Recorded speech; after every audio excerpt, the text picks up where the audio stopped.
minutes ago. I'd just gotten Zoe to sleep and was heading downstairs when I heard whispering coming from the living room. I froze on the stairs. It was Zoe's voice. And something else.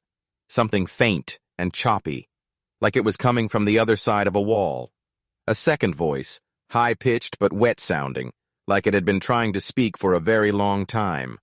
I didn't go in right away. I waited, just listening. My daughter said, "You said you wouldn't be mean anymore." Then silence. Then, clear as day, something replied.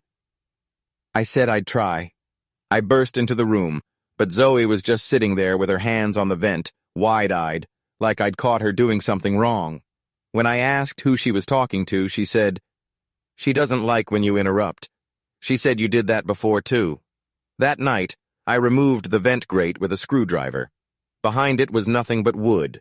No passage, no duct, just old timber and stale air. No way sound could come through. The next morning, Zoe wouldn't eat. "She said your food is bad," she whispered. "She says you lie when you say it's safe." She's started drawing things now. Stick figures with huge black mouths. Rooms filled with hands reaching up from the floor. She wrote the word "remember" over and over on the back of a cereal box. I tried to ask where she learned that word, but she just said, "You wrote it before, on the wall, before you painted over it." I don't know what that means. Today, I came home from work and found every vent in the house unscrewed.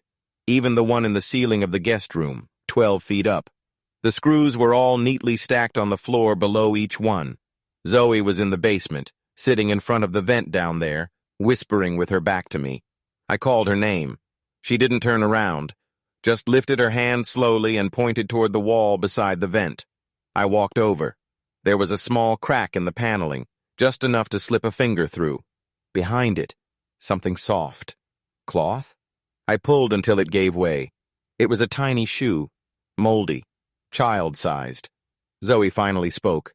Not to me, but to the vent. "He found it. You were right. I haven't asked her what else is in the walls. I don't want to know.